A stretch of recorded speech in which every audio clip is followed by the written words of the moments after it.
If you've never weighed food, okay, if you've never put anything on a scale and you go to put a serving of peanut butter on there, you're probably going to break your heart.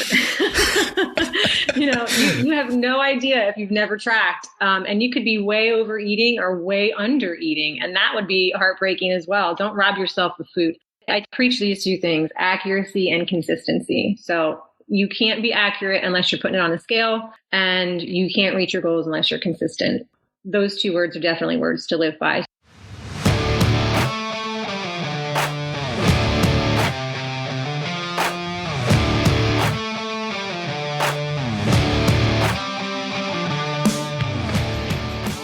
The Fitness Movement is brought to you by Zor Fitness. We offer coaching and individualized program design, as well as educational content for coaches and athletes. It's all one place, zorfitness.com. Today's episode is pulled from the archives. I'm going to be revisiting a conversation that I've had with Stacey Kadenas. And this is actually really funny because if people aren't aware, she's my business partner. We opened a gym together in 2022. And so we've been business partners for, about 2 years, and all that comes along with that in daily communication and figuring things out. And obviously I know her so much better than I did back when I did this interview. But it's really funny to hear, even despite all this change, the way that she's consistently gone about her work. So it's been really cool to see that and just continuing for her to grow her personal brands as well as the gym for us together. So this is a fun, nostalgic interview for me, and I wanted to bring it back so everybody can enjoy it. So please enjoy this conversation with Stacey Kadenas. So Stacey, welcome to the show. Hi, Ben. Thanks for having me. It's good to have you on. Do you have any advice for someone who would want to get into nutrition coaching or like a meal prep service as like their full-time gig? As far as a profession? Yeah, like that's what they want to do full-time, or at least on the side, and like make that more of an income and more of a point of interest for them because they're interested in nutrition specifically. So first, I think actively do it yourself for an extended period of time so that you can sort of lead people in the right direction. That's really how I got started in nutrition coaching. I felt like I had some missing pieces and things weren't really coming together the way I wanted them to. So I got myself a coach, learned a lot from her, worked with her for a little while, and just really worked all aspects of it as far as logging, weighing meals out, portioning meals, prepping the meals before I portioned them. Just got really good at all of that, got really confident with it and felt confident enough to help other people. So I think if it's something that, you're really passionate about as far as food and fitness, definitely work the process for a while so that you can really help people. And then, get a good couple of certifications so that you can learn a few things as well. I think that's really important, is the education. So there's two things I want to highlight in that. The first thing is she's basically saying, take the time to experiment on yourself so that you're not experimenting on your clients. I think that happens a lot with people in a number of professions, but I think it's more important in you're dealing with people's bodies. So you really don't want to screw them up. And I think this is the case for program design. I think it's the case for nutrition, where experiment on yourself first and then take it to someone else. And yeah, that experimentation process will teach you a lot about yourself as well before you can actually go, learn for other people. The other thing that you said was the certifications aspect of it. Is there anything that you'd recommend in particular, certifications? So the two that I have, the Eat to Perform and the Own Your Eating, they're sort of two complete opposite of the spectrum. So Own Your Eating gets pretty sciencey. It takes a while to get through. There's a lot of reading, a ton of testing, which is great, so that you can apply your knowledge. That one is more in depth, more intense, and I think that's really important so that you understand the why.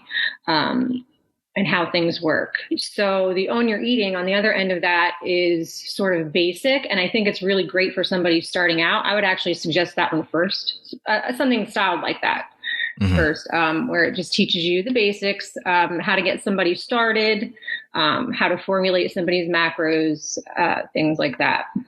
Gotcha. Yeah. Oftentimes the certifications that are possibly a little more expensive, more in depth, just take a little bit longer to do and are harder to pass, or usually the more respected ones. And I know I wouldn't call myself a nutrition expert, but for the exercise part of stuff, like obviously like CrossFit, like a lot of people have trouble passing that test. Like the CSCS is the one through the NCA. It's the other one that's really well respected. It's like those ones aren't easy to pass. They're pretty expensive. They're somewhat time consuming if you're studying for them. But I feel like that makes it more worthwhile than just like an 8-hour sit down and then you get your piece of paper sort of thing. Absolutely. Yeah. Cool. So I wanted to transition here into talking about specifically athletes. And I want to, kind of gear this towards performance and people who are competing or just care about their fitness a lot and want to improve continually, which is kind of competitive with themselves. But one of the big things is that we have people who are trying to manipulate their body weight either up or down, where they're trying to lose weight. And that's probably where we'll start, which I think it's probably more people, or potentially gain weight. And they're trying to combine that with having good quality training and then performing well when competition actually rolls around. So for an athlete who, we'll start with the weight loss side of things, they basically have like this demand of trying to balance their energy so they have enough energy to actually train well on a daily basis, but they're also wanting to be low enough calorically that they're going to lose weight. How do you balance like those two things? Okay. So it's really important to understand that in order to lose weight, you have to be in a calorie deficit. And a lot of people don't get that, or maybe don't want to accept that.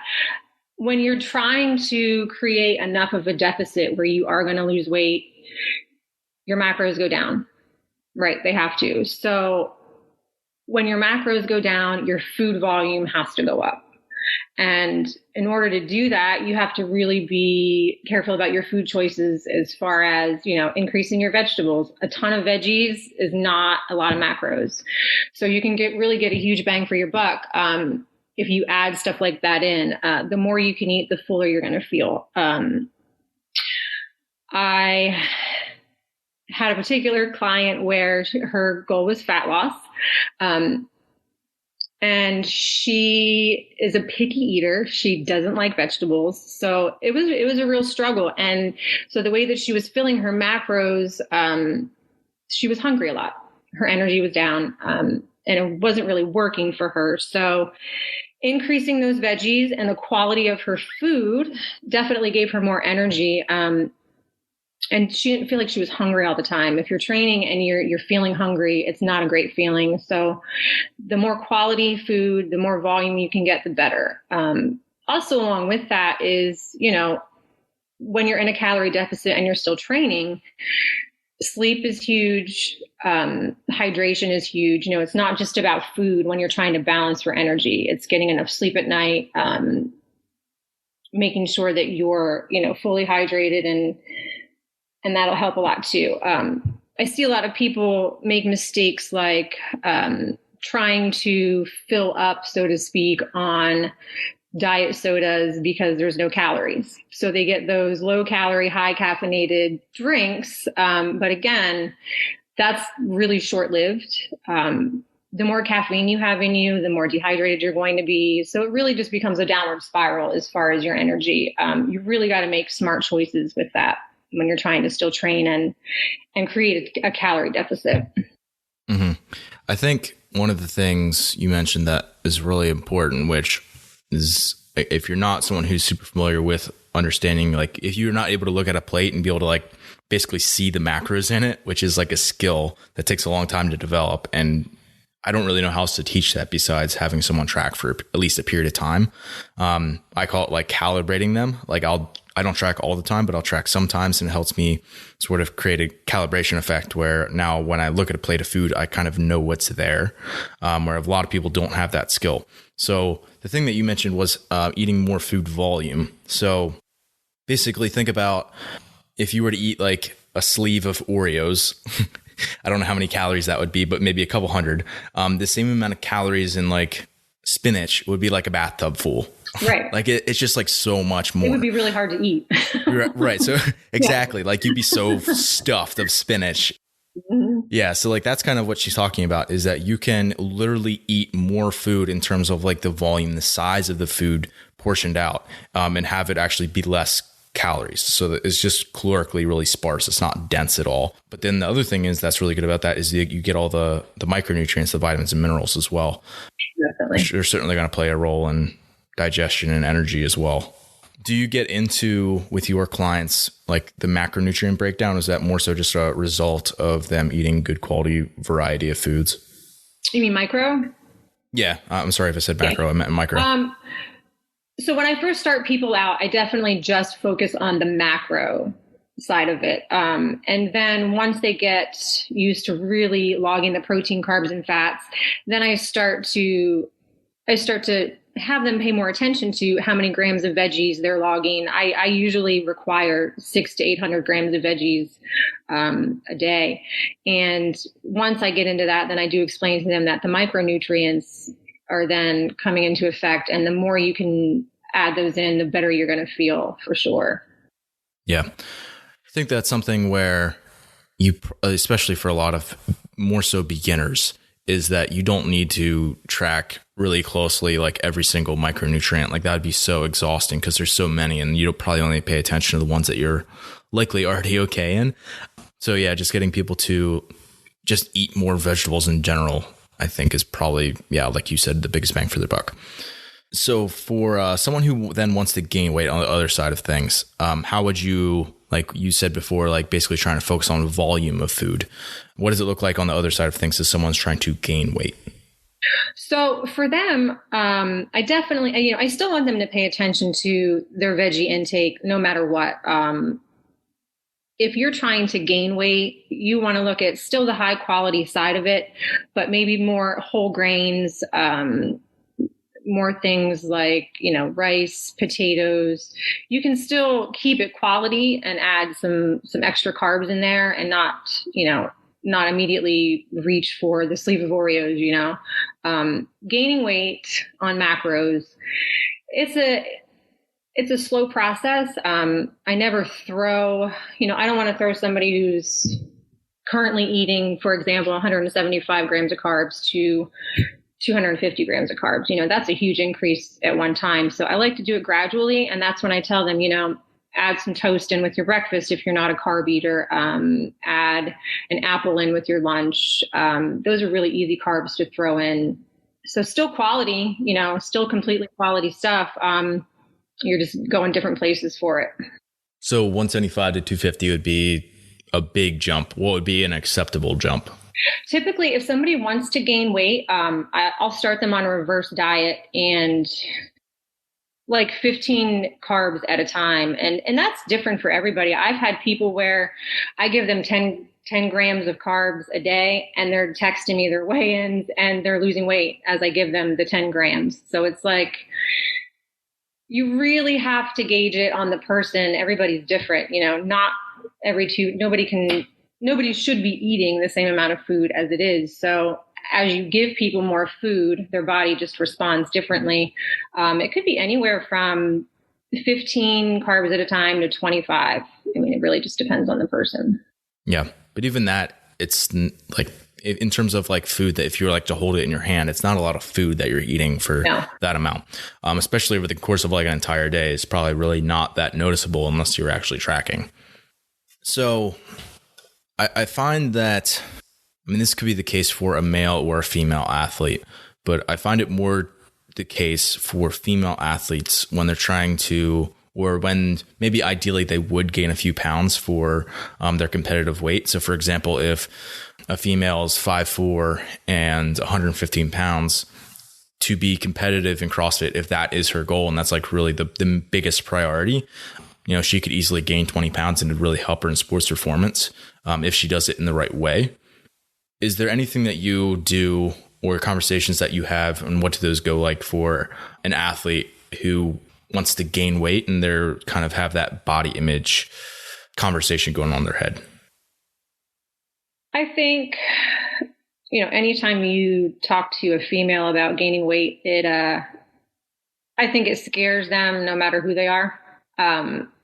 When you get on the scale and you see the numbers going up, it definitely plays a little trick in your mind. But I think the important thing to realize is, 5 to 10 pounds in muscle mass doesn't look like it does 5 to 10 fluffy pounds. You know what I mean? So I think the end goal is performance for her, obviously.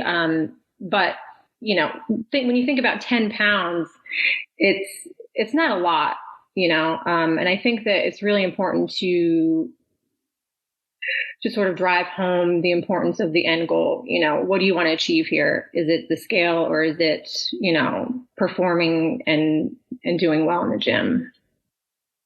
Yeah. I don't know. Like sometimes I think it depends on the person a little bit too, but you can just be like, hey, like this is, if you want to perform well, this is what you have to do. Right. And sometimes that's something that is almost relieving in a sense where it's like, oh yeah, like, if I am a little bit fluffier at a higher weight, that makes me more healthy and to be able to perform better. Because I was at too low of a body fat before, then, oh yeah, like I'm like, it's okay for me to do that. And I feel like sometimes maybe it's a little bit more of a delicate conversation for that person, but I think it is probably varying. I don't know if you agree with that. Definitely, yeah. And when I say 10 pounds isn't a lot, let me just back it up. I mean, 10 pounds to a woman can be a lot, but it's, when you're thinking about it as far as performance goes, somebody who's 115 and not as muscular as somebody who's 125 and jacked, that makes a big difference. You know what I mean? It's not just 10 pounds of nothing. Right. And 10 pounds over the course of months. Right. Not just like, a week or two and you're up at 10 pounds, because that's how you do get fluffy.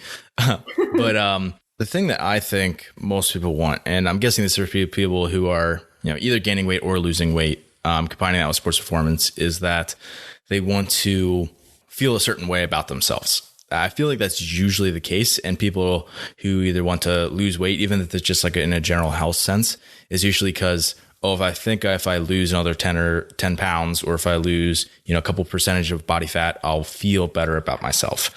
And that usually is not resolved if someone just loses, like, for example, that 10 pounds of extra body fat that they have.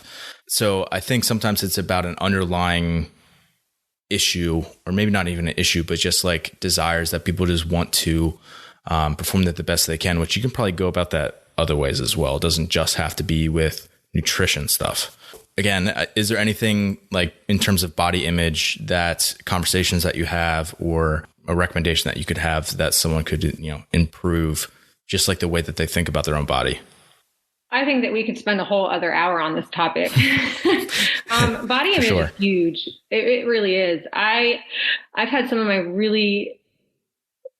greatest moments with clients where, so they lose 10 to 15 pounds and they're starting to get closer to their goal weight. And as they get closer to their goal weight and as their nutrition improves, they're performing better in the gym. They're lifting heavier weights. They're, achieving goals they didn't think they would in workouts.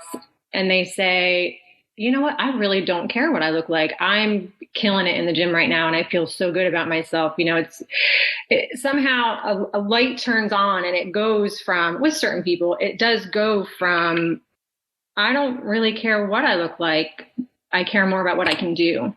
And that's really huge. When you see that change, especially in females, it's really huge. So I think, my advice to anybody is just think about the end goal, not so much as what the scale says. The scale shouldn't dictate, everything. I think if you're achieving things in the gym and you're getting better physically, that's just as important as the scale, for sure. So I was a college wrestler, and probably not in a super healthy place. Well, not in a super healthy place for body fat and just like hormonal levels and stuff because of that. And a lot of people probably never in their life, and potentially never will, get to the place where they're just like super lean and shredded and really low percentage of body fat. But that's definitely a double-edged sword, where people don't feel good a lot of the time when they're at that low body fat. And once it takes someone actually getting down to that level to understand that that's not something that they actually want to sustain. So do you ever have people that come to you and they just want to keep having less and less food intake, or, just like bring down their macros and want to keep pushing everything down? Is that a conversation that like gets into more of the physiology at all, or is that more of a psychological thing? So I have had a couple of clients come to me and say that, and I just flat out say, you know what, I personally don't feel comfortable taking your macros any lower than they already are, just for a lot of reasons. You're not going to feel good physically. It's not going to be good for you. and especially as females, I do have a lot of females. As females, it's not good for us to go below a certain, fat intake and things like that. So I definitely have had those conversations, and they're tough. When somebody has it set in their head that less is better as far as food goes, it's really hard to turn that around. And it's a tough conversation to have. So, either they trust me or they don't. That's really sort of the bottom line. And eventually they do come around, and it's usually it's really sort of like a panic thing where they're impatient and they're trying to get to the end too quickly. I need to decrease my macros. I'm eating way too much. It's really just trusting the process. Just trust it. It's not, the old cliche, it's not a sprint. Yeah.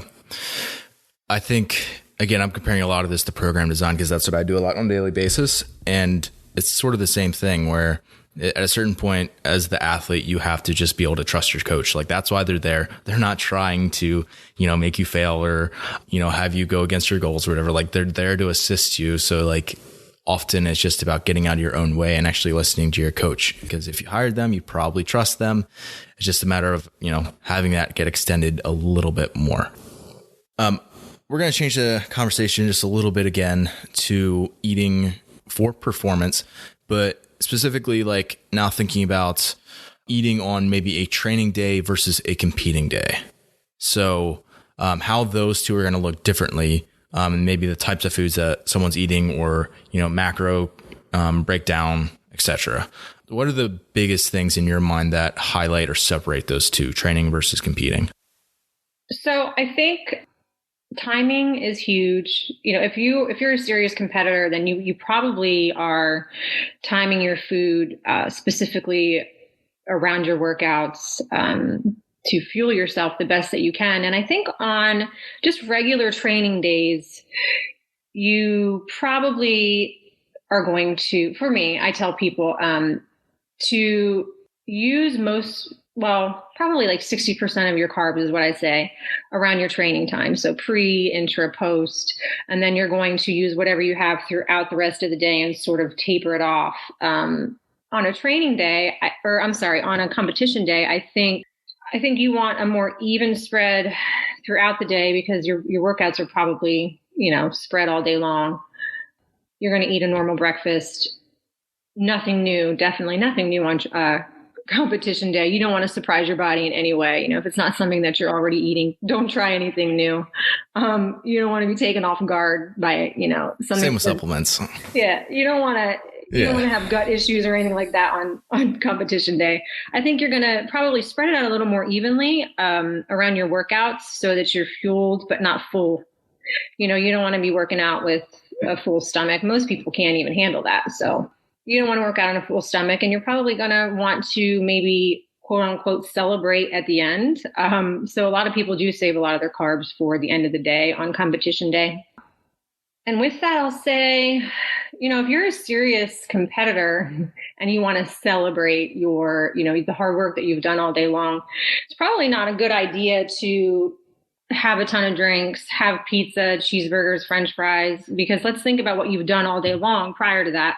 You've been working out all day long, sweating, you're dehydrated, you're probably going to be sore the next day. So on a comp day, you want to definitely be mindful of how you're going to recover so that you can go back to training the next week if that's your plan. And, if you go really hard and celebrate and go all out, you're going to dehydrate yourself. You're not going to set yourself up for good recovery. So those are the things that I definitely would think about on a comp day versus a regular training day. Just really more timing than anything.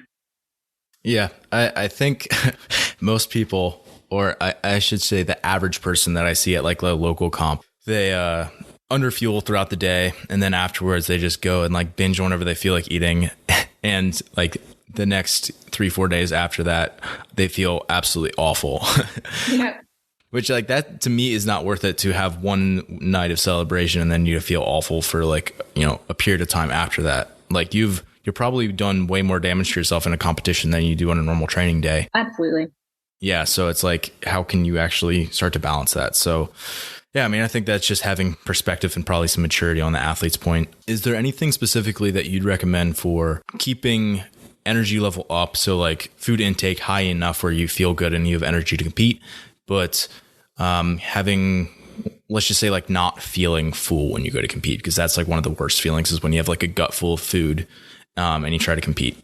I would suggest thinking about foods that, pack a really good macro punch as far as carbs, but again, something that's not going to weigh you down. I know some people that like to use things like fruit strips, fruit pouches. They're pretty easy to digest and they're pretty quick, pretty small, and you're not going to fill your stomach up.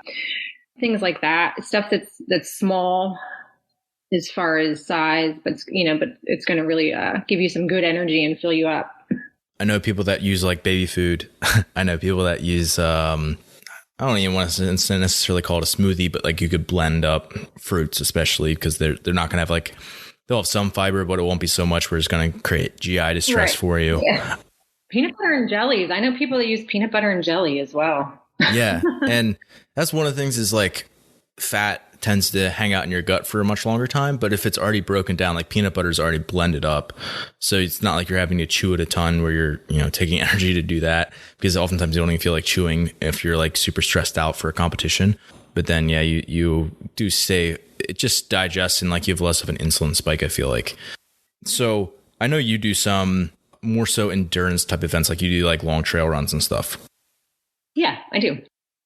So tying this back to nutrition, if someone is, say they're a CrossFit athlete, but they have a really long event. So for example, like the marathon row or like a, 10 or 15K trail run, there's someone who doesn't normally go more than, maybe 30 or 40 minutes in like a long Metcon.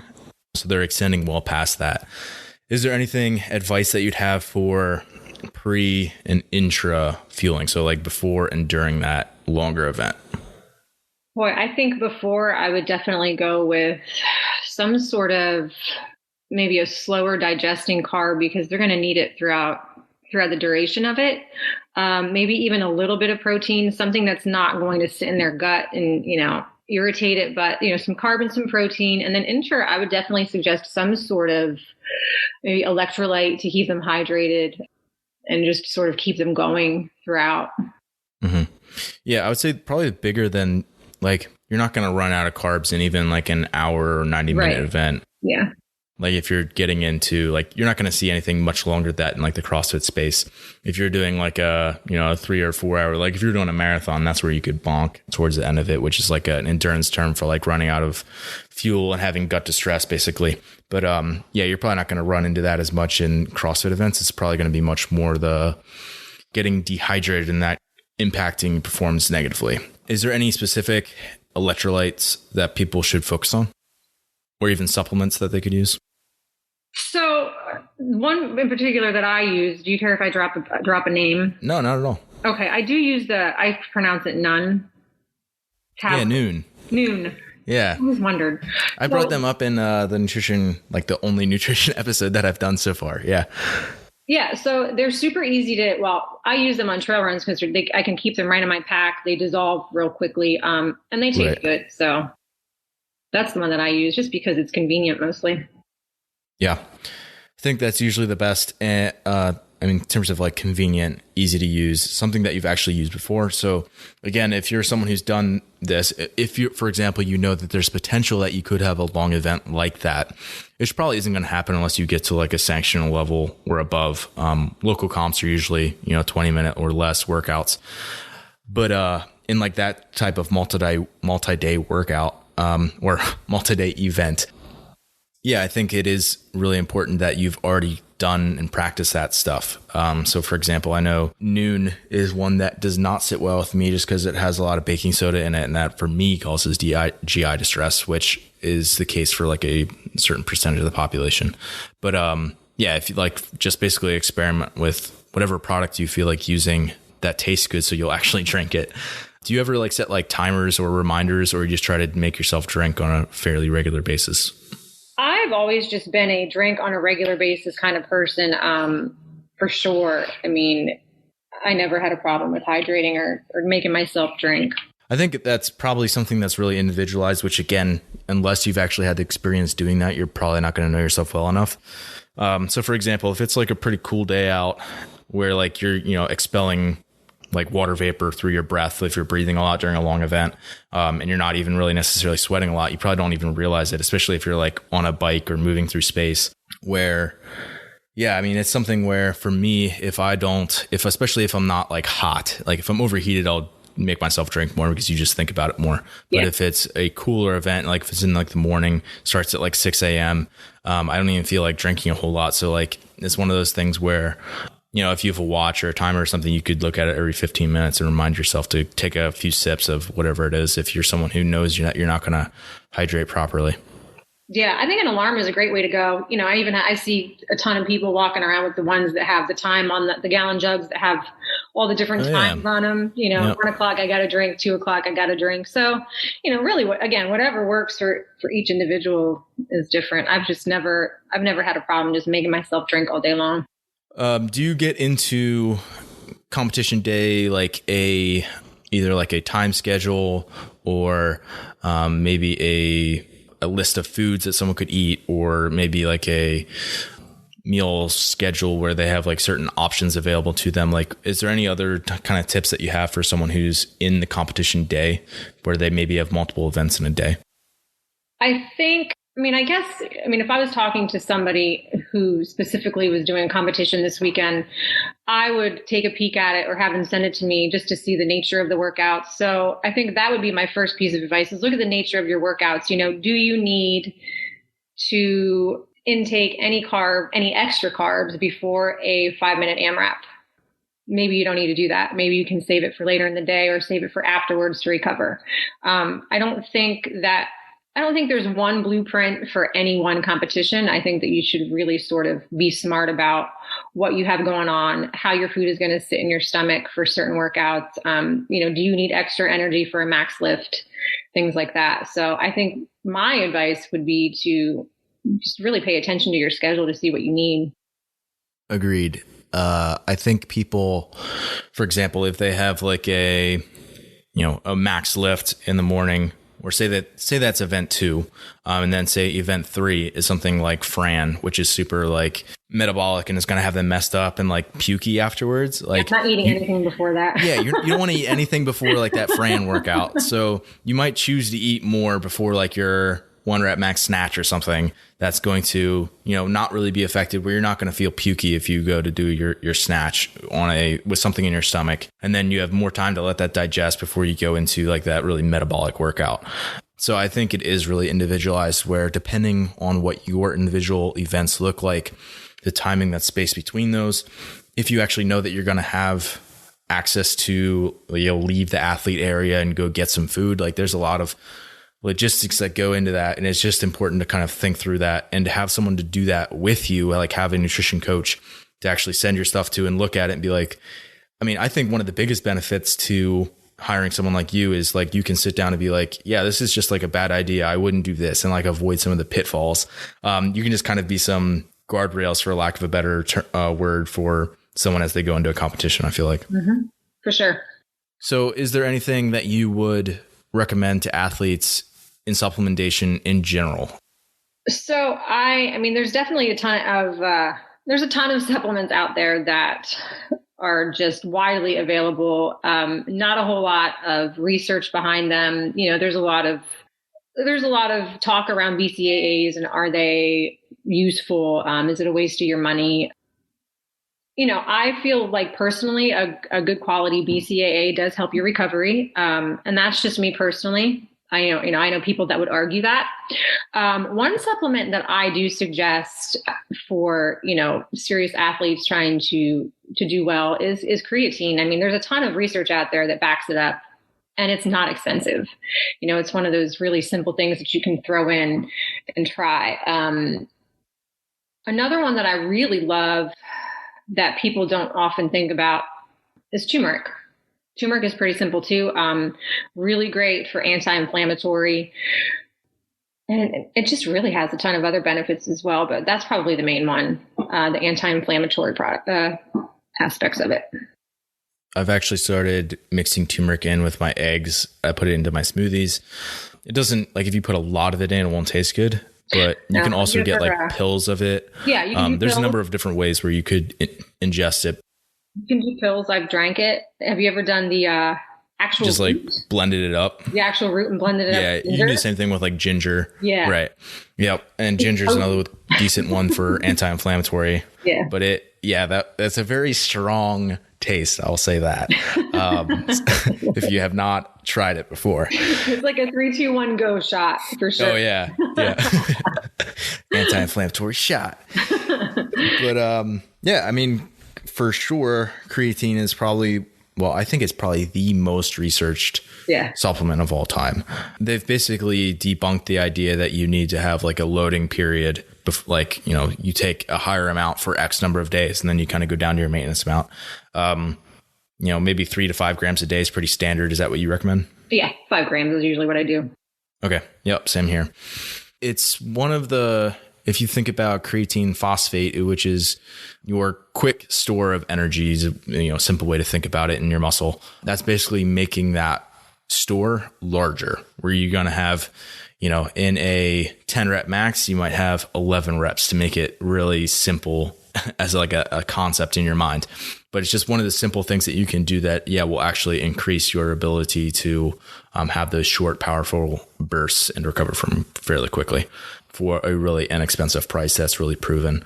Again, I would say that's a little bit individualized though. If someone's listening to this, start with maybe just slightly lower than that and try it out. There is an individual dosing for pretty much every supplement. Yeah, creatine's no different in that way. Do you ever have anyone supplement a micronutrient? So for example, vitamin B, vitamin A, vitamin E for people listening. Definitely. So I'm vegan. And there are certain things that I'm just not going to get from not eating meat. And the Bs are one of them. So I supplement with a B vitamin, a B complex. And I think, and again, there's so many supplements out there that market is outrageous. People selling everything. So I think if you are eating a well-balanced diet, you really shouldn't have any need for supplements as far as the micronutrients go. There's the powdered greens out there. Again, I am a huge advocate of chewing everything. And you're just not going to get the same benefits from eating the proper amount of vegetables as you are drinking them. You're just not. So I really try to steer people away from that and encourage them to get as much as they can from actual real food. I mean, you just can't get everything you need. But, and if you're not, then maybe a supplement is an okay idea. But again, I'm just not a huge fan of it. Why do you recommend that people chew their food? So think about if you, I don't like to bash certain diets, because everybody likes to do different things. So if you're on the whole juice diet and you stick your fruit in the juicer and it's leaving out all of the pulpy goodness, that's your fiber. So if you're drinking that stuff and leaving the rest behind, you're doing a lot of work for nothing, really. I think you're leaving behind a lot of the good stuff when you do things like that. Right. If someone were to, for example, take the entire piece of food, whatever it is, like throw a spinach in a blender with some fruit and make a smoothie, is that okay in your mind? Or would you still rather have someone chew it? It's all still there. I'm talking like, okay, so I see what you're saying. Drinking a smoothie with veggies in it versus chewing it. Right. So like all the ingredients are exactly the same. You're not extracting anything. You're just chewing the one versus the other one being sort of pre-chewed almost, like blended up. Okay. So yeah, no, that's totally fine. I guess what I'm getting at is supplementing with drinks versus actual food. Yeah. Stuff that's like a derivative of stuff that used to be a food. They took like a lot of the food qualities out of it. And now an aspect of it is left. Yeah. I think, just like, if you were going to fill your plate with a beautiful piece of chicken, a baked potato, and tons of mixed veggies, that versus drinking a protein shake and popping some pills. Like, it's just not the same. So in other words, if you're someone who is trying to get away with the whole multivitamin and just kind of eating whatever I want in terms of macronutrients, and as long as if it fits my macros and I'm not really eating real food, that's not a good option is what you're saying. It's not the best option, no. Right. Yes. Yeah. I mean, are there people that you find just like don't really want to eat vegetables in particular? And is there anything that you try to do to like either disguise them or have them maybe season it differently, or things that you can do to help people actually get more vegetables in if someone is a listener and there's someone who is, not eating as many vegetables as they know they should? Oh, absolutely. I've even challenged people, try one new thing every week or one new thing every month, and when you try it and you decide you don't like it, cook it a different way and try it again. I've definitely had some pushback in the vegetable department, and it's just sometimes they don't know how to cook them properly. And it's something as simple as that. Sometimes they're just stubborn and they just don't want to eat vegetables. And then that's a whole other issue. So yeah, I definitely try to give people tips and tricks to enjoying them, because they're good. If they're cooked right, vegetables are great. Yeah.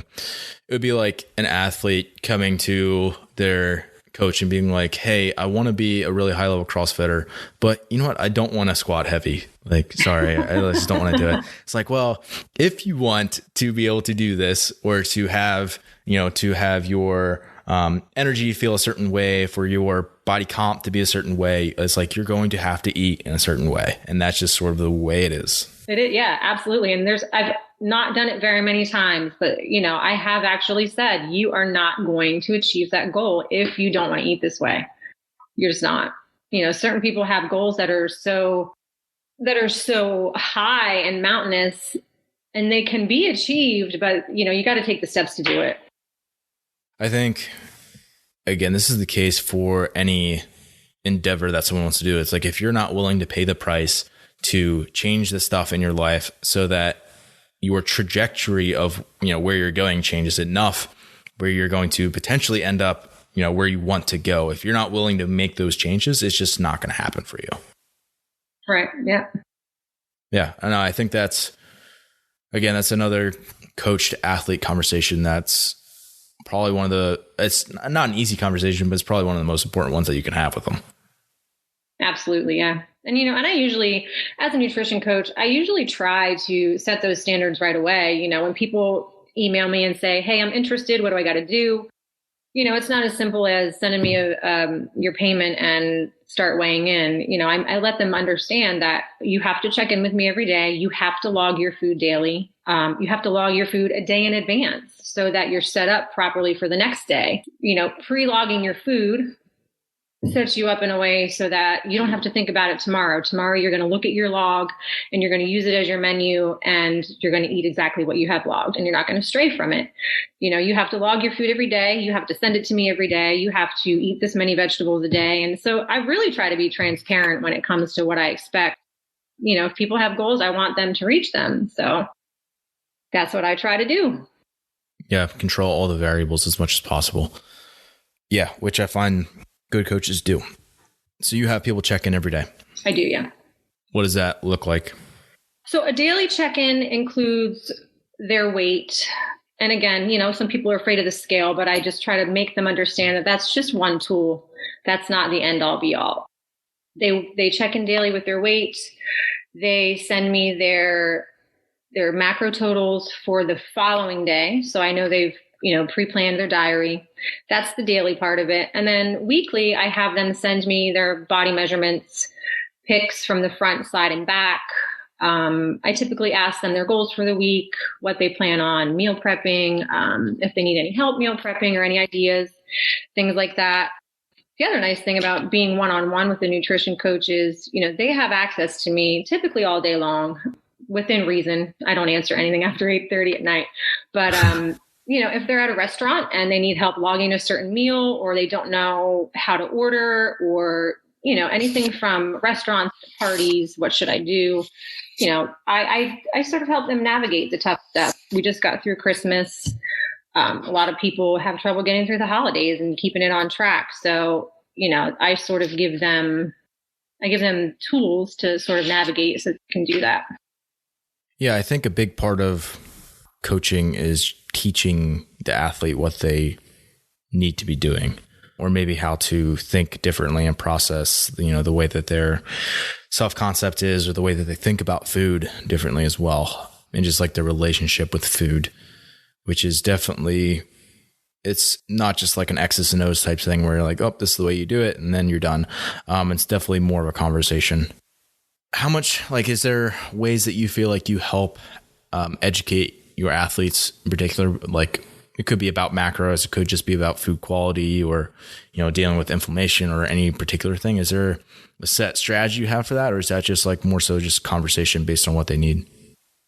It's typically individualized. Everybody needs something different. My conversations go anywhere from just sort of, I've just given people numbers and they learn how to log in a day because they're really familiar with food. Other people don't know what a carbohydrate is. They don't know what classifies as a protein or a fat. So, the conversation really can start as basic as, this is what an apple is. This is what peanut butter is. Peanut butter is not a primary source of protein, things like that. A lot of it is just educating new people about food itself. So, sometimes I'll send them, different links or information to help them do that. Or I let them feel free to start a dialogue based on what they know. And typically from that, I can tell, okay, this is the direction I need to take this person in. Do you have anybody that ever wants to resist opening up and talking about a bunch of different stuff, and they're more so just want the macros? I do. And, that's an option. That's also an option. If you just want a set of macro numbers calculated and you want to take them off on your own and you want me to leave you alone, then I can do that as well. And that's basically just a consultation.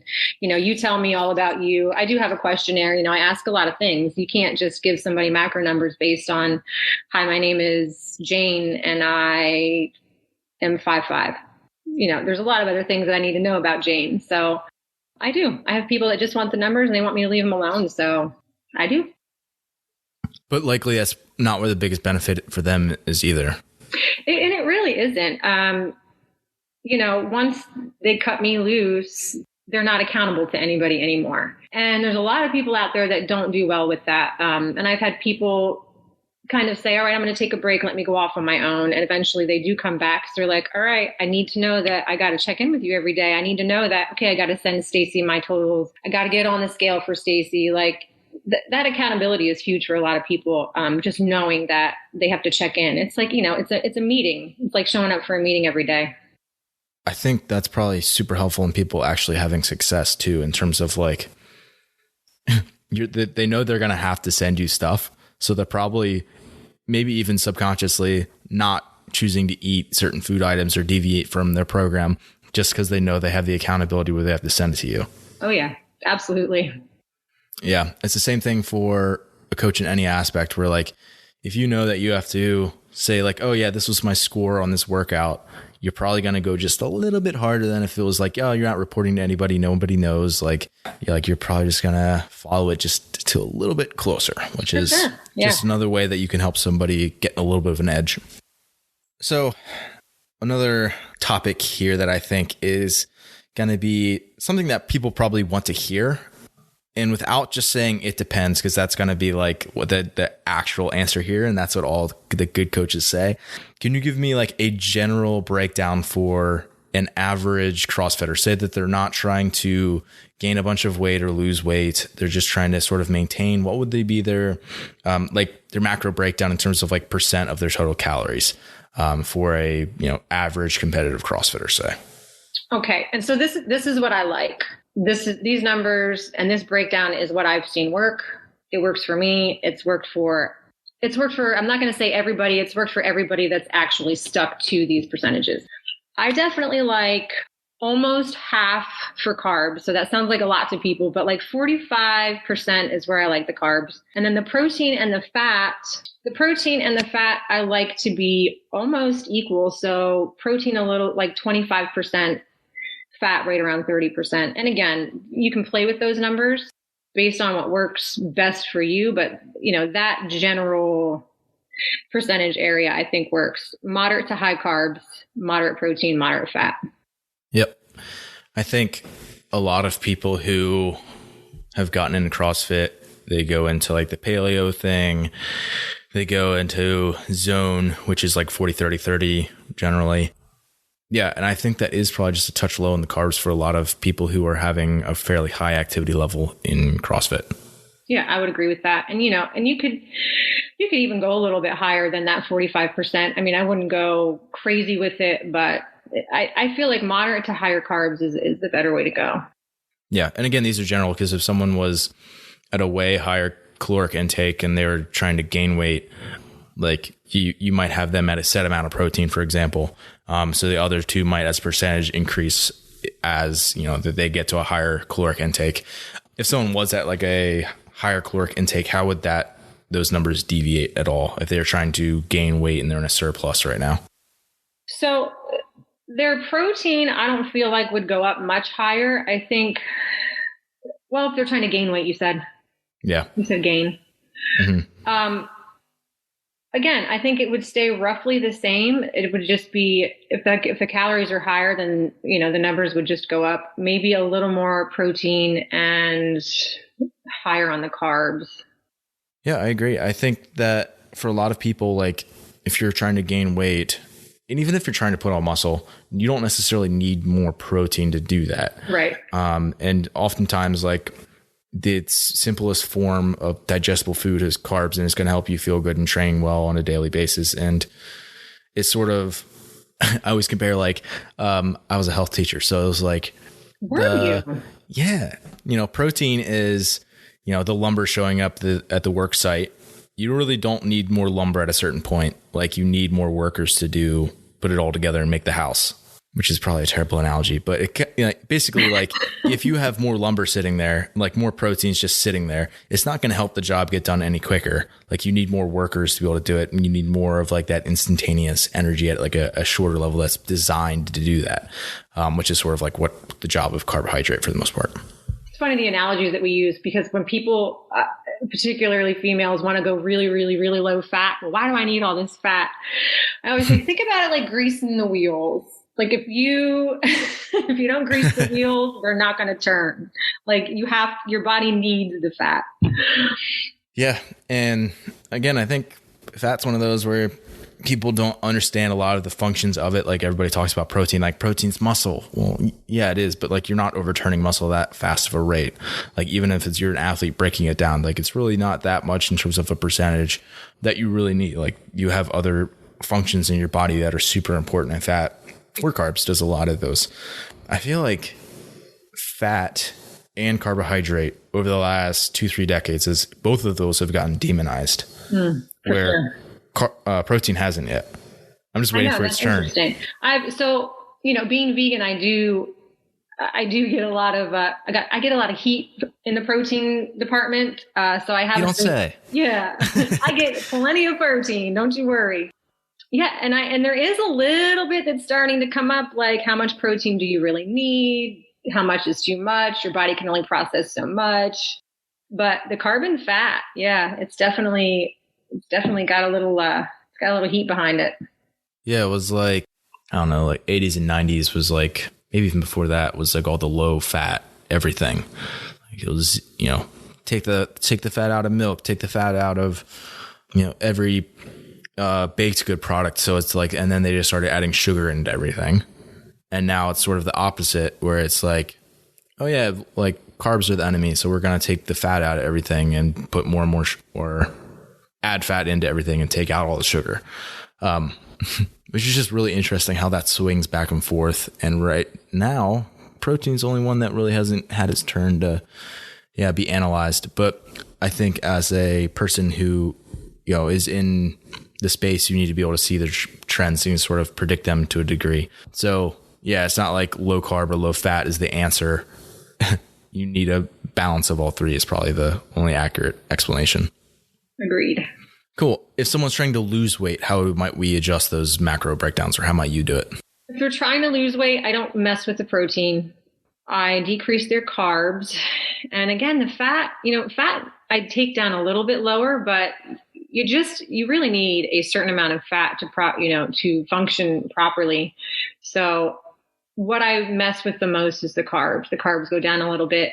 Fat comes right around the same, maybe a little bit higher on the fat actually, just so they're getting enough calories. But I typically mess with the carbs and fats. And I think it's good that I think it probably shows that like you're actually a professional with like a lot of this stuff, where it's not like some extreme number that like you're giving. Whereas like, I don't know, if someone was like, brand new to what they're doing, oftentimes it's like, oh yeah, I would have them change this and this and this. And like everything's going to be, all this stuff's going to change so dramatically. And it's just like not how the body works. Like it's going to look pretty much the same, a few tweaks.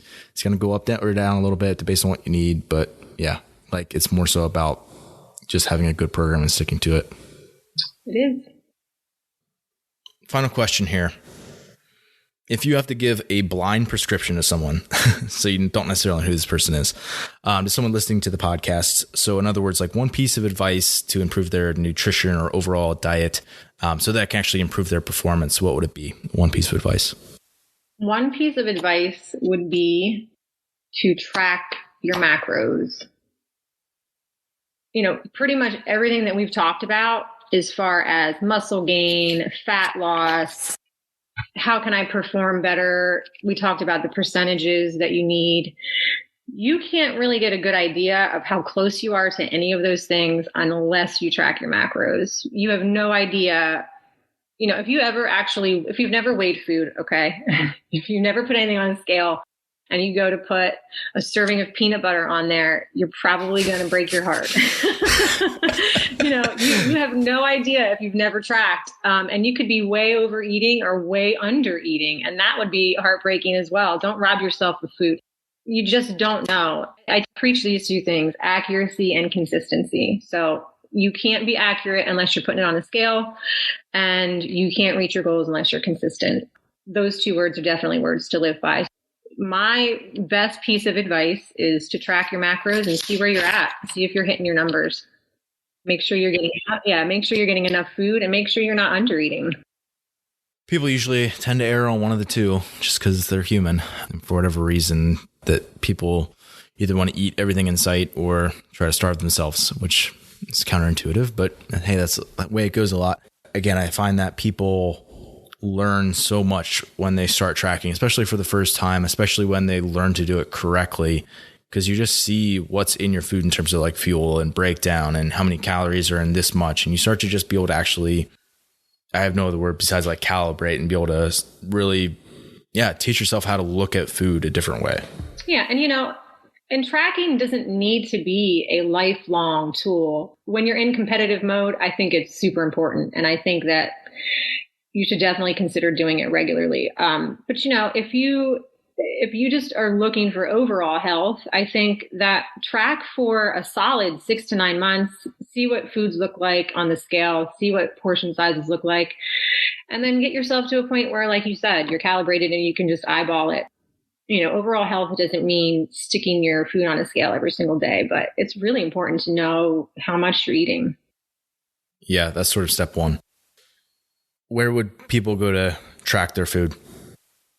So I tell everybody to use MyFitnessPal. I know there's a few different apps out there that you can use. MyFitnessPal is super user friendly. It does everything from, you can scan your food in the grocery store to finding every restaurant in the world on there. Other than local joints, you can't find those on there. But it's super easy to use. And it's pretty accurate. There are some questionable things, but it's pretty accurate for the most part. But yeah, I would say just MyFitnessPal. Yeah, there's definitely some benefits to going with a big, well-known company. Like they've proven themselves over the years. Oh, for sure. Yeah, that's who I use when I track. I don't track all the time, but when I do track, that's what I use.